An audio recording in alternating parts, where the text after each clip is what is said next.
උදෑසන මම ඔබත් සමග කතා කරන්න යන්නේ දෙවියන් වහන්සේගේ සිහිවීමේ පොත ගැන. සිහිවීමේ පොත. ළඟින් කරන දෙවියන් වහන්සේගේ සිහි කිරීමේ පොතක් තියෙනවා කියලා.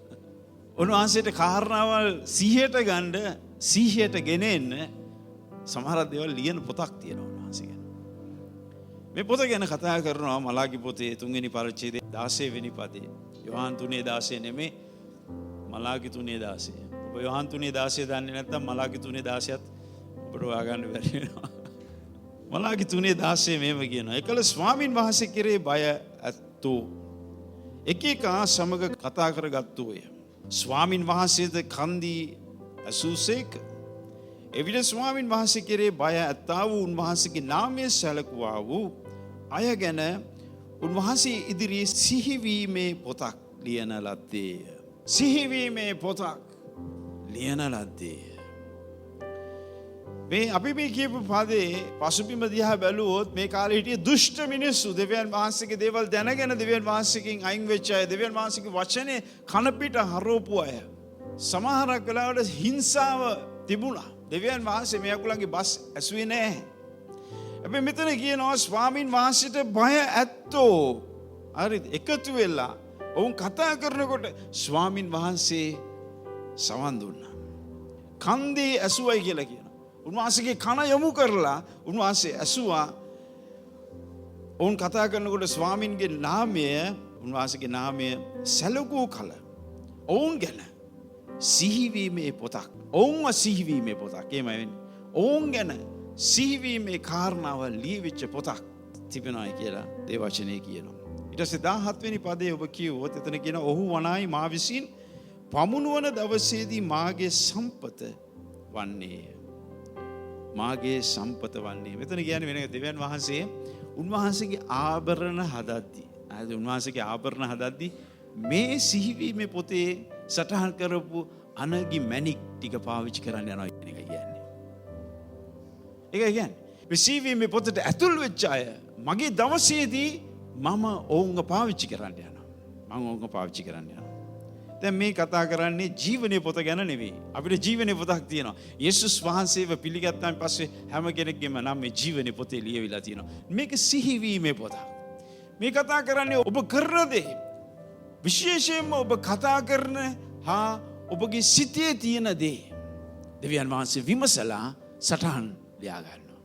ඉතින් ඒ නිසා අපේ හදවත් වලින් අපි කරන දේ, අපේ කතාව, අපේ සිතුවිල්ල ගැන අපි ප්‍රවේශම් වෙන්න ඕන. මේ කතා කරන්නේ සාමාන්‍ය කිතුණෙක් ගැන නෙවෙයි. ස්වාමින් වහන්සේට බය ඇත්තෝ ගැනයි. ස්වාමින් වහන්සේට බය ඇත්තෝ. ස්වාමින් වහන්සේ ගැන නිතර සිතපු අය. ස්වාමින් වහන්සේ ගැන නිතරම කතා කරපු අය.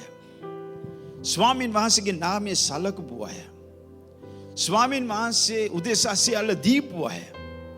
ස්වාමින් වහන්සේට මුළු හදවතින්ම ප්‍රේම කරපු අය. මෙතන මම සතහන් කරේ නේ ස්වාමින් වහන්සේට සේවය කරපු අය කියලා. ඒ දන්නවද? තමාට ඕන විදියට දෙවියන් වහන්සේට සේවය කරන්න බෑ.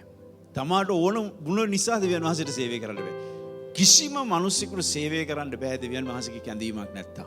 ඔවුන් නිකන් ගියා විතරයි. ඔවුන් දෙයක් කරන්න ගියා විතරයි. ඔවුන් නැවත හැරලා එන්න යනවා. ප්‍රතිඵලයක් ගෙනෙන්නේ. දෙවියන් වහන්සේ ඔවුන්ව පාවිච්චි කරන්නේ. ඔවුන් විසින් පාවිච්චි වුණා විතරයි. හැබැයි දෙවියන් වහන්සේ කෙනෙක් වෙයවුවොත් දෙවියන් වහන්සේ කෙනා පාවිච්චි කරනවා. දෙවියන් වහන්සේට යම් දෙයක් කරන්න ඕන වුණාම උන්වහන්සේගේ මතකයට එන්නේ මේ සිහිවීමේ පොතේ ඉන්නා වූ අය. දවසක උන්වහන්සේ ආභරණ හදනකොට උන්වහන්සේ මේ අයව පාවිච්චි කරන්න යනවා අනිවාර්යයෙන්ම. උන්වහන්සේ බොහෝ දේවල් හදන්න යනවා.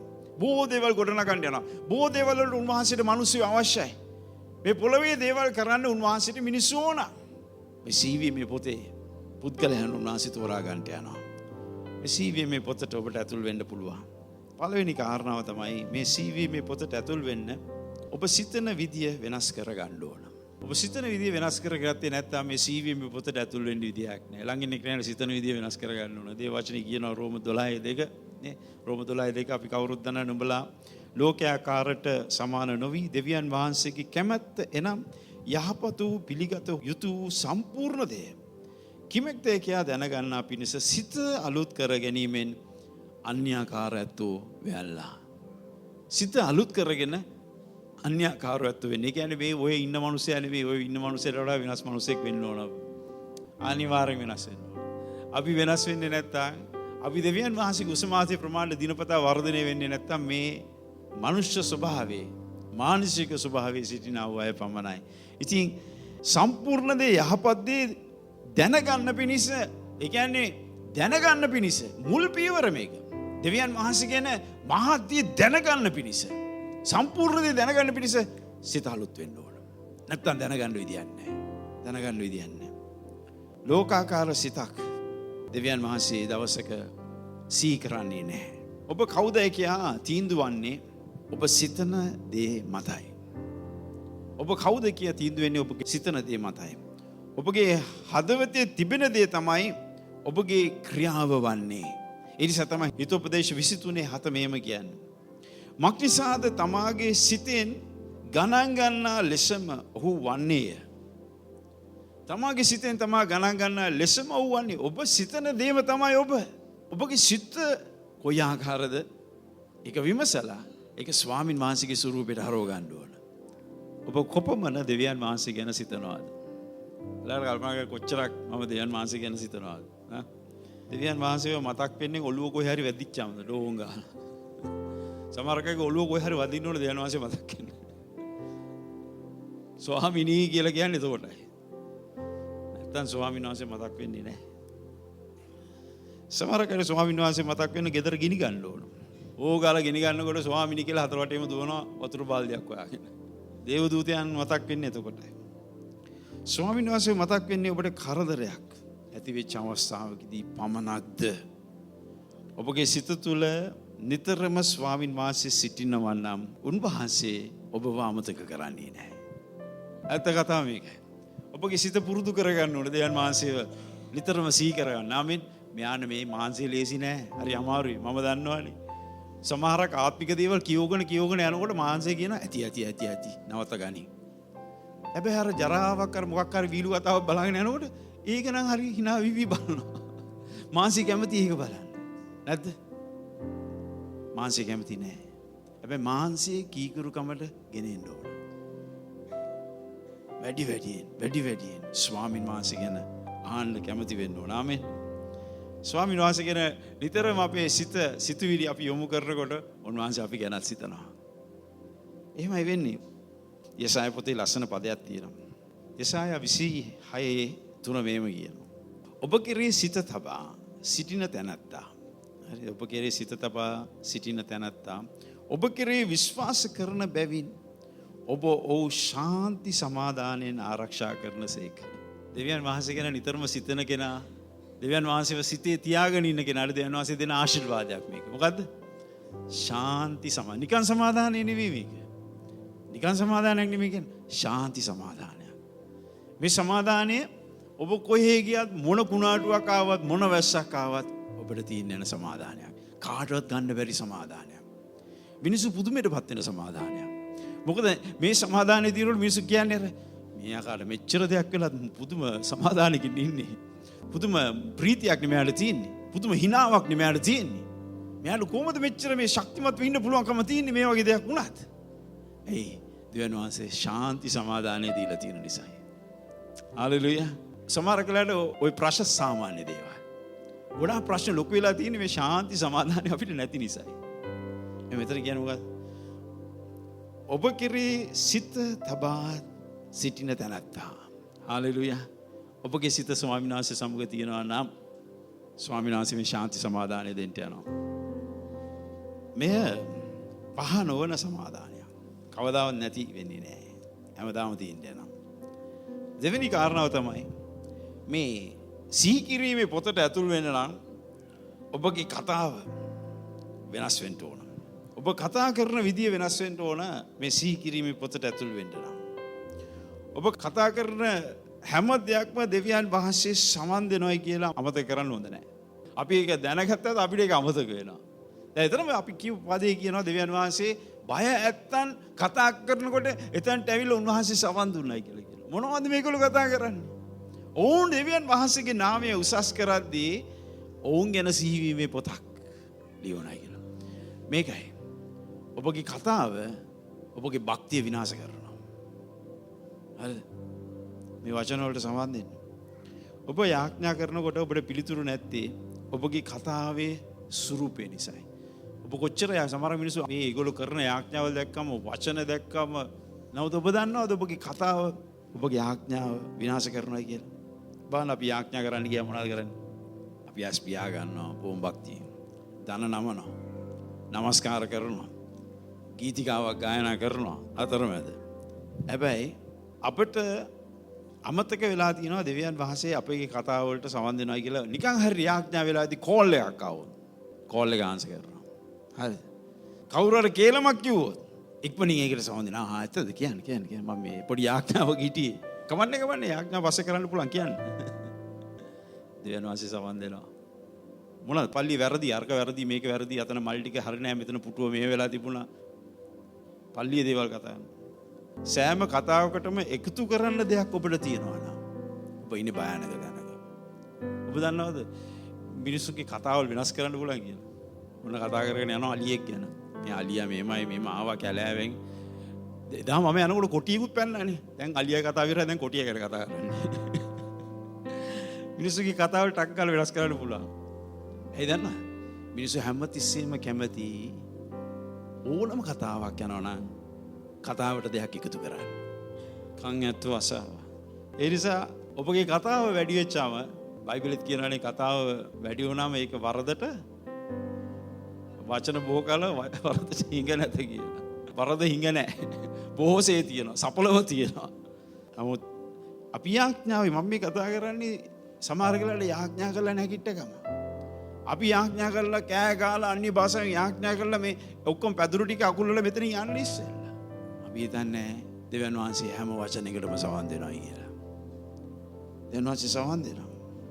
යාඥාවේ කතා කරන වචන වෙනස්. මනුෂ්‍යයන් සමග කතා කරන වචන වෙනස්. අපි යාඥාවට ගියාම කතා කරන්නේ අනේ ස්වාමිනී, උපකාර කරන්න ස්වාමිනී, කරුණාව දෙන්න ස්වාමිනී. හැබැයි මිනිස්සුත් එක්ක කතා කරන ඕකා අරු මූ අපේ වචන ස්වාමීන් වහන්සේ සවන් දෙනවා. ඒ නිසා වචන ගැන ප්‍රවේශම් වෙන්න. ඔබගේ සෑම සාකච්ඡාවකම දෙවියන් වහන්සේ සිටින බව අමතක කරන්න එපා. ස්වාමීන් වහන්සේගේ යහපත්කම ගැන කතා කරන්න. ස්වාමීන් වහන්සේ කොතරම් යහපත්ද? ආමේන්. උන්වහන්සේගේ යහපත්කම ගැන කතා කරන්න. උන්වහන්සේගේ කරුණාව ගැන. මනුෂ්‍යයන්ට උන්වහන්සේගේ කරුණාව ගැන කතා කරලා එක පෙන්නලා දෙන්න. ඒ කරුණාව පේන්න දිනන. උන්වහන්සේගේ ප්‍රේමය ගැන කතා කරන්න. උන්වහන්සේ කොතරම් මට ප්‍රේම කරාද? උන්වහන්සේ කොතරම් ඔබට ප්‍රේම කරනවාද? සමහරක් අපේ කතාවල් අපේ යාඥාවත් එක්ක කියන වචනත් එක්ක ගැලපෙන්නේ නැහැ. අපේ නමස්කාරයට ගැලපෙන්නේ නැහැ. අපේ දෙවියන් වහන්සේත් එක්ක තියෙන සම්බන්ධතාවෙත් එක්ක ගැලපෙන්නේ නැහැ. ඔබ දෙවියන් වහන්සේගේ කාරණාවල් නිතරම කතා කරන්න කැමති කෙනෙක් නම් උන්වහන්සේගේ මඟ පෙන්වීමෙන් කවදාවත් අඩුවක් ඔබට නැහැ. ඔබ දෙවියන් වහන්සේගේ කාරණාවල් නිතරම කතා කරනවා නම් වෙනාදකින් කියනවා නම් ඔබ මාර්ගය හඳුනා ගන්න යනවා. ඒ නිසා තමයි අපි නිතරම දෙවියන් වහන්සේ ගැන කතා කරන්න ඕන. ආමේන්. හාලෙලූයා. ඔබ මං ගැන දෙයක් කියන්නද? ඔබ කතා කරනකොට මම නිහඬ වුණොත් සමහර වෙලාවට මම නිහඬ වෙලා ආගෙන ඉන්නවා නම් ඔබට මෙන්න මේ පණිවිඩය තමයි මම දෙන්නේ. ඔබ කතා කරන දේවල් මට පිසයි. ඒ සමන් නිහඬයි. මම නැවත කියන්න. මම ගොඩාක් අවස්ථාවලදී නිහඬ වෙනවා මිනිස්සුන්ගේ කතාවල් විසවුනොත්. මම මේක ඒගොල්ලන්ට කියන්නේ නැහැ. ඔය කතා කරන්න මම කියන්නේ. හැබැයි මම නිහඬ වෙනවා. මොකද මට බෑ ඒවට ආමේන් කියන්න. මට බෑ ඔව් කියගෙන ඉන්න. සමහර කයි ඉන්නවනේ කියන ඕනම දෙයකට ඔව් ඒක තමයි. ඔව්. මොනවා කිව්වත් ඔව් ඒක තමයි. එහෙම කියන්න එපා. එකඟ වෙන්න එපා. හරිද? ඔබ දෙවියන් වහන්සේගේ කාරණාවල් මාත් සමග වාඩි වෙලා කතා කරොත් මගේ හදවත අවදි වෙනවා. මට නැගිටලා යන්න හිතෙන්නේ නැහැ. ඒ ගැන වැඩියෙන් කතා කරන්න ආසයි. හalleluya. වෙලාවකදී මට අපේ පාස්ටර් කෙනෙක් කිව්වා පාස්ටර් ඔයා අපිට උගන්වන්නයි කියලා. ඔයාගේ ඔක්කොම තියෙන කෙටි. හැබැයි ඔබ දන්නවද?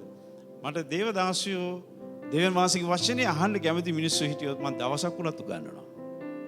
දවසක් උගන්වන්න පුළුවන්. එක දිගට. ඒ තරම් දේවල් දෙවියන් වහන්සේ හදවතේ ගලාගෙන එනවා. හැබැයි දෙවියන් වහන්සේගේ කාරණාව. නිකන් වල්පල් දොඩවන්න බෑ අපිට. දෙවියන් වහන්සේ ගැන අපි කතා කරන්න ඕන. ආමෙන්.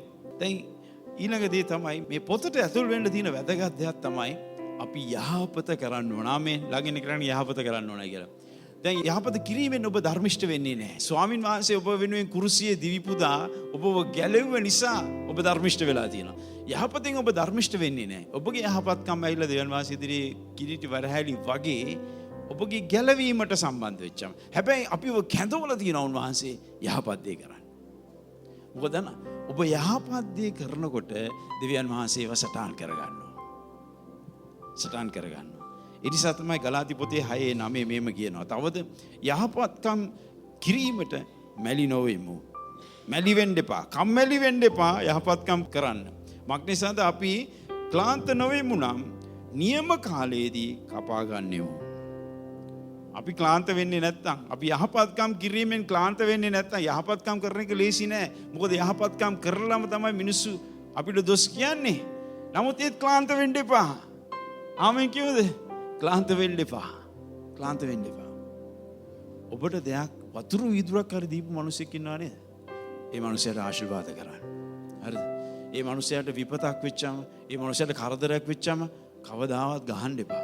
එයාව වෙලා දකින්න එපා. එයාගේ වැරද්දක් වුණත්, එයා බිම වැටුණත්, එයාව සවන්න. මොකද දෙවියන් වහන්සේ සියල්ල බලා සිටිනවා. ඒ හදවත් හොඳයි. යහපත කරන්න ඕන අපි. ආමෙන්. දවසක ඔබට බලය දෙනවා මාධ්‍ය ජය ගන්න. ඔබ කරන යහපත් දේ කරුණු කොටගෙන. මොකද දෙවියන් වහන්සේ යහපත ගබඩා කරලා තියෙනවා. ඔබ කරන යහපත දවසක කතා කරන්න යනවා. මේ පොතේ ලියවෙන්න යනවා. දන්නවද ජීවිතයේ සමහරක් දේවල් සිදු වෙන්නේ ඔබ තුල තියෙන යහපත ප්‍රදර්ශනය කරන්නයි. සමහරක් දේවල් ජීවිතේ සිදු වෙන්නේ ඔබ තුල යහපත් දේවල් තියෙන සැඟවිලා ඔබ දන්නේ නැහැ. හැබැයි දෙවියන් වහන්සේට ඕන කරලා තියෙනවා ඔබ තුල තියෙන යහපත් දේ එළියට ගන්න. ඒ නිසා සමහරක් දේවල් සිදු වෙනවා. ඒ නිසා සමහරක් දේවල් වෙනවා ඔබට. ඔබට ඒ වෙන දේ තුලින් ඔබගේ යහපත එළියට එනවා. දැන් එහෙම දෙයක් තමයි යෝබ්ට සිදු වුනේ. යෝබ්ට සිදුවන්නේ යෝබ්ට ආශිර්වාදයේ වැඩියෙන් ලැබුණේ දෙවියන් වහන්සේ ඔහු තුල තිබුච්ච යහපත් දේ එළියට ඇදලා ගත්ත නිසායි. ඔහු යහපත් මිනිසෙක්. හැබැයි ඊට වඩා යහපත ඔහු තුල සැඟවිලා තිබුණා. ඔහු යහපත් මිනිසෙක්. ඔහු දෙවියන් වහන්සේ ඉදිරියේ හරිව සිටගත්ත මිනිසෙක්. ධර්මිෂ්ඨ මිනිසෙක්. යෝබ් මුලදී කළ යහපත නෙවෙයි ඔහුට ආශිර්වාදය ගෙනාවේ. ඔහුට සියල්ල නැති වුණායින් පස්සේ ඔහු කරපු යහපත තමයි ඔහුට ආශිර්වාදය ගෙනාවේ. ඉතින් සමහර දේවල් ඔබගේ මගේ දෙවියන් වහන්සේ අයින් කරාම නැති කරාම අපිට සමහර දේවල් වලින් ගමන් කරන්න සිදු වෙච්චාම අප තුල තියෙන යහපත එළියට එනවා. දෙවියන් වහන්සේ දන්නවා මේ මිනිසයා තුල තියෙන මේ යහපත එළියට ගන්න ඕනයි කියලා. ඉතින් යෝබ්ට මේ ඔක්කොම නැති වෙලා සියල්ල විනාශ වෙලා ගියන් පස්සේ යෝබ් කියපු දේ යෝබ් කරපු දේ තමයි ඔහුට මහත් ආශිර්වාදය ගෙනාවේ. යෝබ් කොච්චර යහපත් ධර්මිෂ්ඨ මිනිසෙක් වුණත් ඔහුට තිබුණා පරීක්ෂාවේදී වැටි යන්න.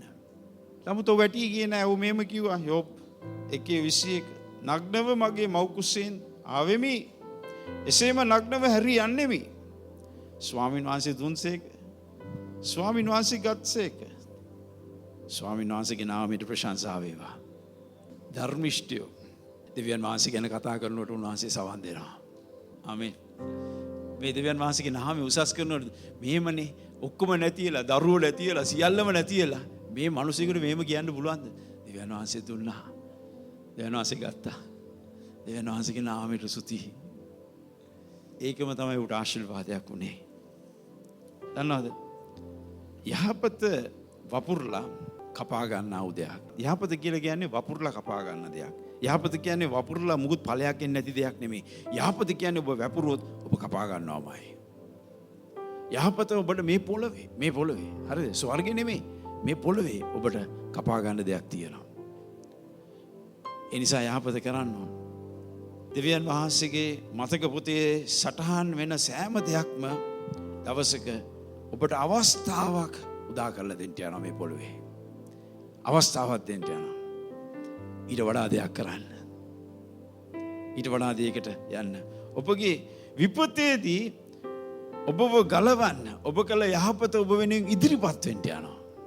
මොකද මේක පොතේ සටහන් වෙන්න යනවා. ඔබ ගැන කතා කරන්න යනවා. මේ දේව වචනේ පුරාම උන්වහන්සේ සිහි කරපු මිනිස්සු ඉන්නවා. මෙයා ගැන ඔබට ගෙඩියෙන් කියනවා නම් දෙවියන් වහන්සේ නෝවව සිහි කරයි කියලා කියනවා. උපති 8:1 මෙහෙම කියනවා. දෙවියන් වහන්සේ නෝවද ඔහු සමග සිටි සියල්ලෝද සිහි කළසේක. නෝවගේ කාලයේදී නෝව හැරෙන්න දෙවියන් වහන්සේට බය වෙච්ච කිසිම මිනිසෙක් හිටියේ නැහැ. ඔක්කොම පාපෙන් පිරිච්ච මිනිස්සු හිටියේ. හැබැයි නෝවා දෙවියන් වහන්සේට බය ඇති මිනිසෙක්. ඉතින් අලුත් පරම්පරාවක් විශාල නැවක් දෙවියන් වහන්සේට මේ පොළවේ හදන්න බිහි කරන්න අවශ්‍ය වෙච්චාම සිහිවීමේ පොතේ නෝවා සිහි කරයි කියලා කියනවා. ඒ වචනේ කියන්නේ එමයයි. නෝවාව සිහි කළා. නෝවා සමග සියල්ලන්ව සිහි කළා. ඔහුගේ පවුලම සිහි කළා. දෙවියන් වහන්සේ මතක් කළා වුන්ව. ආබ්‍රහම් ගැන මෙහෙම කියනවා. උප්පත්ති පොතේ 19 වෙනි පරිච්ඡේදයේ 29 වෙනි පදේ. ස්වාමින් වහන්සේ ආබ්‍රහම්ව සිහි කොට ළඟින් කෙනෙක් මතක් කරයි කියලා කියන්නේ. සිහි කරා. සිහි කොට ලොත් විසු නුවරවල් විනාශයේදී ඒ විනාශයේ මැදෙන් ලොත් පිටතට ගෙන්වූසේක. ආබ්‍රහම් නිසා ආබ්‍රහම්ගේ යහපත්කම දෙවියන් වහන්සේ සිහිවීමේ පොතේ ලියලා තිබෙච්ච නිසා සිහි කරලා ලොත් විනාශ වෙන්න තිබුණේ. හැබැයි ආබ්‍රහම් නිසා ලොත් ගැලවෙනවා. යනවාද? ඔබගේ යහපත්කම ඔබ දෙවියන් වහන්සේත් එක්ක යන ගමනේදී ඔබ නිසා ඔබගේ දරුවන්ව දෙවියන් වහන්සේ සිහි කරන්න යනවා. ඔබ නිසා. ඔවුන් වැරදි අතකට ගියත්, ඔවුන් වැරදි තැනකට හිටියත්, ඔවුන් විනාශයේ තැනේ හිටියත් දෙවියන් වහන්සේ ඔවුන්ව විනාශයේ තැනේ ගලවන්න යනවා ඔබ නිසා. ඒක එතන කියන්නේ. දේව වචනේ කියනවා ක්‍රියාපොතේ නුඹත නුඹගේ පවුලේ සියල්ලන්ද ගලවනු ලබන්නේ කියලා. නුඹ නිසා නුඹගේ පවුලේ සියලු දෙනා. ක්‍රියා 16:31. දෙවියන් වහන්සේ ඔබ සිහි කරන නිසා පවුලේ ගැලවෙන්න යනවා. උපති 30:22 රාකේල් යෝසෙෆ්ගේ අම්මා 22 මෙහෙම කියනවා. ස්වාමින් වහන්සේ රාකේල් සිහි කොට රාකේල්ව සිහියට ගෙනාවා. ඇයට කන්දී ගර්භණීය වෙන්ට සැලසුසේක කියලා කියනවා. රාකේල් වඳව සිටියා. නමුත් ඇව සිහි කළා දෙවියන් වහන්සේ.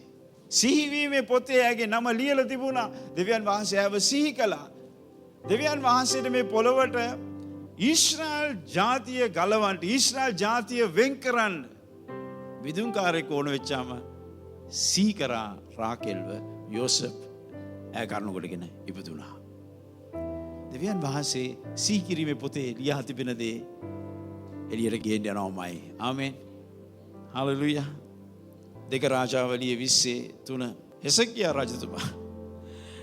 රජතුමා කළ යහපත නිසා දෙවියන් වහන්සේ තව අවුරුදු 15ක් ඔහුට දුන්නා. ඔහු කරපු යහපත නිසා. දෙවියන් වහන්සේ ඔහුට අයිලා කියනවා ප්‍රොපේතවරයෙක් ලව උඹ මැරෙන්න යනවා දැන් සූදානම් යන් කියලා. ඔහු ඊට පස්සේ මෙහෙම කියනවා. ඔහු කියනවා 2 රාජාවලියේ 23 අවෝ ස්වාමිනී මා සැබෑ කමින් නොත් සම්පූර්ණ සිතකින් උත් ඔබ ඉදිරියේ හැසිර ඔබගේ ඇස් හමුවේ හරිව තිබුණු දේ කළ බව සිහි කළ මැනවයි කියා අතිශයින් නැඩුවේ. මේ මිනිසයා කියන ස්වාමීනි වහන්සේගේ සිහිවීමේ පොතේ මගේ නම ලියලා තියෙනවා. මම මේ යහපත් දේවල් කරලා තියෙනවා. මාව සිහි කරන්න මට තව කල් දෙන්න. දෙවියන් වහන්සේ අවුරුදු 15ක් ඕන ජීවත් වෙන්න තව දුන්නා. ආමීන් කියමු. ඔබ මොනවද කරලා තියෙන්නේ දෙවියන් වහන්සේගේ සිහිවීමේ පොතට ඇතුල් කරන්න? ඔබ කරපු දෙයක් තියනවාද? දෙවියන් වහන්සේ ඔබ කරපු දෙයක් ඇතුල් කරගනීද? ඇතුල් කරගනීද? ප්‍රශ්නේ තියෙන්නේ ඒකයි. දෙවියන් වහන්සේ ඔබට ඔබ කරපු යහපත්යක් උන්වහන්සේ මතක් කරලා ලියා ගන්න තිබෙනවද? අවුරුදු ගානකට විතර කලින් මම පල්ලියට දෙයක් දුන්නා. ඒක දෙවියන් වහන්සේ සියයට. අවුරුදු ගානකට කලින්. ඔබ මිනිස්සෙකුට උපකාරයක් කරලා තියෙනවද? ඔබ වැන්දුපොකට උදව්වක් කරලා තියෙනවද? දෙවියන් වහන්සේගේ රාජ්‍යයට අවශ්‍ය කරන දේ සොයා බලා දීලා තියෙනවද? දන්නවද ඔබ බොහෝ දෙනෙක් දෙවියන් වහන්සේට දෙනවා. හැබැයි දෙවියන් වහන්සේ දන්නේ නැහැ. ඔබ දුන්නද කියලා දන්නේ නැහැ. හේතුව මොකද දන්නවද? ඔබ දීලා තියෙන්නේ පහසුවෙන් ඔබට අමතක කරන්න පුළුවන් දෙයක්. පහසුවෙන් අමතක කරන්න පුළුවන් දෙයක්. සමහර කලාට ඔබගේ දරුවෙකුට අයිස්ක්‍රීම් එකක් අරන් දෙනවා. පහසුවෙන් ඔබට ඒක අමතක කරන්න පුළුවන්. ඔබගේ දරුවෙකුට බනිස් ගෙඩියක් කරන් පහසුවෙන් ඒක අමතක කරන්න පුළුවන්. ඔබ කාට හරි දෙයක් පාර යනකොට කීයක් හරි දෙන. ඒක පහසුවෙන් අමතක කරන්න. පහසුවෙන් අමතක කරන්න පුළුවන් දෙයක් ඔබ දෙවියන් වහන්සේට දීලා තියෙන නිසා දෙවියන් වහන්සේගේ මතකෙ පොතේ ඒව නැහැ.